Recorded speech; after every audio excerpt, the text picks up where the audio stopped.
El reino animal, como digo siempre, está lleno de maravillas. Es maravilloso cómo diferentes especies, animales, insectos han desplegado diferentes sistemas de comunicación, diferentes métodos de socialización, formas de seducir y de aparearse, formas de alimentarse también. Especies que representan una gran importancia para la vida humana, a tal punto de que si dejaran de existir, la vida humana corre peligro. ¿Cuántas veces hemos escuchado que las abejas son quizás el ser vivo más importante del planeta Tierra y que de no existir, la vida tampoco existiría? Si bien no puedo ni afirmar ni desmentir eso, hay una razón muy concreta para creerlo. Y es que las abejas son polinizadoras, polinizan. La polinización es el proceso mediante el cual se transporta polen desde los estambres de una flor, es decir, los órganos florales masculinos, hasta los estigmas de otra flor, es decir, los órganos florales femeninos, provocando a su vez la fecundación y la germinación, dando lugar a la generación de frutos y semillas. Allí radica entonces su importancia insoslayable en la vida, por más de que las abejas no son las únicas polinizadoras que hay en el planeta, pero sí son la que mayor cantidad de flores abarcan y por ende la que mayor cantidad de frutos y semillas generan.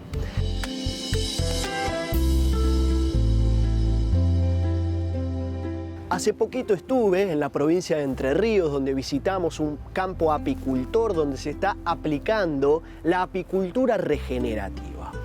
Vamos a estar hablando con dos productores apicultores hablando sobre esto, pero antes me van a tener que escuchar a mí hablar de las maravillas que tiene la abeja como insecto, los sistemas complejísimos de comunicación que tienen, así que vamos a por ello.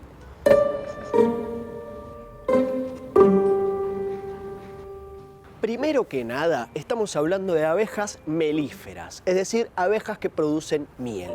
Pero por sobre todas las cosas, estamos hablando de uno de los únicos animales en el mundo que producen su propio alimento.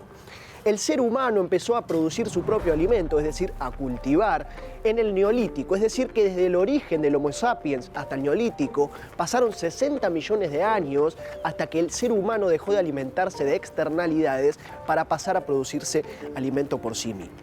Las abejas lo hacen desde siempre.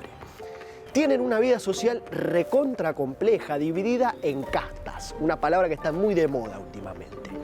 La reina abeja, es decir, la única hembra fértil, la única capaz de poner huevos, las obreras, que son las que producen la miel, hembras no fértiles, y los zánganos, los machos, que tienen la única misión de reproducirse con la abeja reina para que ella ponga huevos.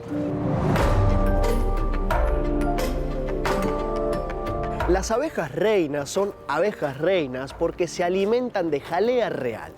La jalea real es una sustancia segregada por las antenas de las abejas obreras melíferas que en combinación con secreciones estomacales dan lugar a esta jalea real de material viscoso, de color amarillento y de sabor ácido.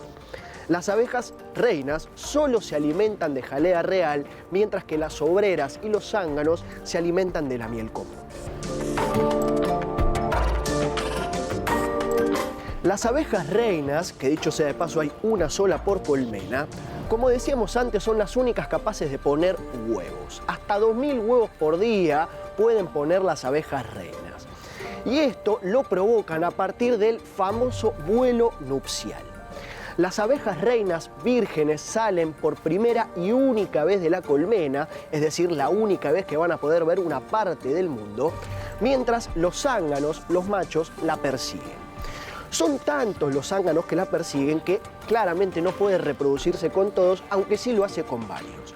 Entonces, ¿cómo se genera esa clasificación? La ley del más fuerte. Las abejas reinas vuelan hasta unos 700 metros de alto, es decir, los zánganos que van a poder reproducirse con ellas son los únicos capaces de llegar a esta altura. Los demás, que no pueden reproducirse con la abeja reina, quedan en el olvido, básicamente. A tal punto de que los zánganos débiles, cuando vuelvan a la colmena, dejarán de ser alimentados y por ende van a morir.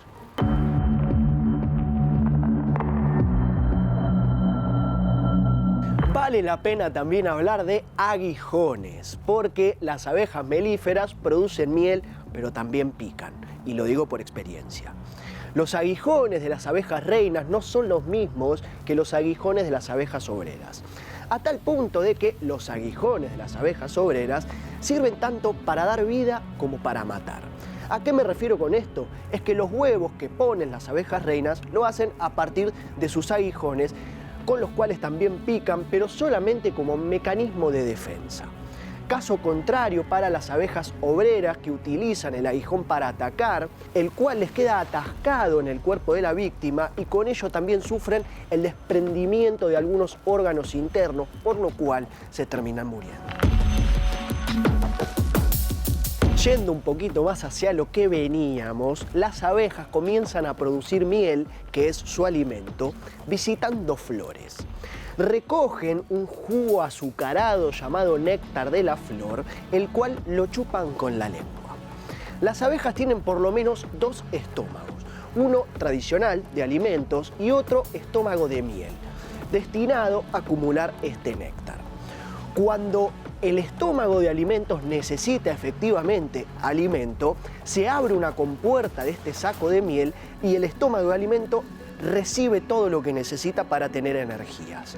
Recién cuando el estómago de alimentos y el saco de miel están llenos, ahí la abeja regresa a la colmena.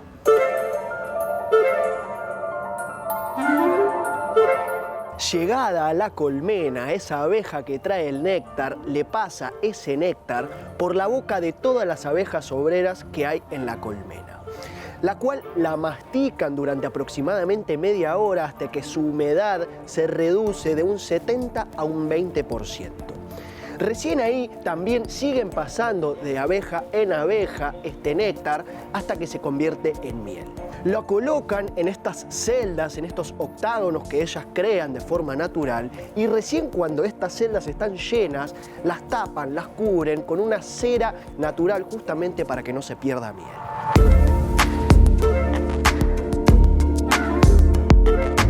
Producen miel entonces, básicamente y en sencillas palabras, masticando y regurgitando este néctar. Una maravilla. El otro día, estudiando sobre el tema, me topé con Gerardo Pérez, un reconocido apicultor español que, entre otras cosas, dice que un sistema tan complejo como el de las abejas no puede comprenderse sin un sistema de comunicación. Y que además las abejas bailan. Claro, no es que salen las 80.000, 90.000, 100.000 abejas que hay en una colmena en busca de ese néctar, porque está claro que sería un desperdicio de energía. Entonces sale una abeja exploradora, obrera, en busca de ese néctar, realiza todo el proceso que acabo de explicar y vuelve a la colmena básicamente a contarle a sus compañeras abejas dónde está ese néctar.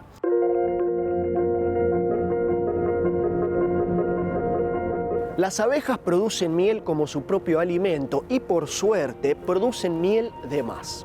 Esa miel de más es la que el humano luego recoge y comercializa. La apicultura regenerativa es una apicultura sustentable, amigable con el ambiente y, por sobre todo, con las abejas. La apicultura regenerativa, entre otras cosas, busca quitarle el remanente y el excedente de esa miel a las abejas, pero sin dejarlas sin su propio alimento y, por sobre todas las cosas, dejarles miel para pasar el invierno. Consta también de colocar las colmenas en campos agroecológicos, con flores nativas, con cercanía de plantas y flores para que las abejas puedan polinizar y producir miel de forma saludable y natural. Victoria Veronesi es la productora apicultora quien nos estuvo acompañando en nuestra visita al campo y esto tiene para contarnos. Este paradigma de la apicultura arranca desde concebir al suelo como lo más importante del ciclo. Entonces es pensar que es del suelo, un suelo bien nutrido, el que va a nutrir a las plantas, que después van a alimentar a las abejas, que después una parte de esa miel que cosechamos va a ser alimento de las personas, de entender que la colmena también da otras producciones que son saludables y medicinales, con alimento, ¿no? Alimento sano, como el polen, como el propóleo, pero siempre entendiéndolas dentro de ecosistemas que por ahí les brinden esto, agua, medicina y alimento, y en las mejores condiciones que se pueda. Por eso también en esta búsqueda de hacer apicultura es intentar que los apiarios estén en campos que estén trabajando de una manera cuidadosa, una agricultura que sea cuidada. Entonces hay campos donde traemos los colmenares, en otras experiencias, en otros apiarios, nosotros sembramos esas pasturas que después serán alimento, preparamos la tierra. Es entender a la apicultura íntimamente ligada al suelo. Afortunadamente, tanto para ustedes como para nosotros, nuestra visita al campo no fue lo único que hicimos ese día, porque también visitamos a Juan Bautista Veronesi, padre de Victoria, quien nos enseñó cómo se extrae la miel de los panales. Así que los invito a verlo y a escucharlo.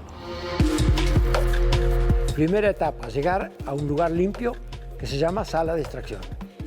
Ahí, por supuesto, depositamos los marcos en un lugar X, ya ajeno al caño de escape, ajeno a tierra que pueda traer el viento, ajeno a cualquier elemento extraño que pueda perjudicar la sanidad de esa miel. Ahí se depositan normalmente los cajones con marcos de miel y luego se trasladan a un extractor que hay de muchos tipos de extractor. Uno de ellos es el clásico, que es un sistema de desoperculado mediante el paso de un cuchillo por el plano de los opérculos, sacándole los opérculos y cortando la partecita de arriba de la casilla que sobresale para que la miel sea expulsada después. El opérculo es la tapita que hay en cada casilla, cada uno de estos pequeños agujeritos es una casillita, diríamos, que está formada por hexágonos, todos igualitos, y la abeja lo cuida mucho. A eso, cuando está lleno ya de miel, la abeja lo opercula, o sea, lo tapa con cera misma de abeja, para cuidarlo y para su consumo, para el consumo de la abeja. Lo que pasa que si vino bien la temporada y hacen en exceso, alcanza para el ser humano también. Y si lo robamos nosotros a la colmena, lo traemos a la antesala, donde espera el turno para ir a la sala de extracción. Estaría en ese caso en condiciones el marco de soltar la miel que tiene aprisionada en esos pequeños casilleros.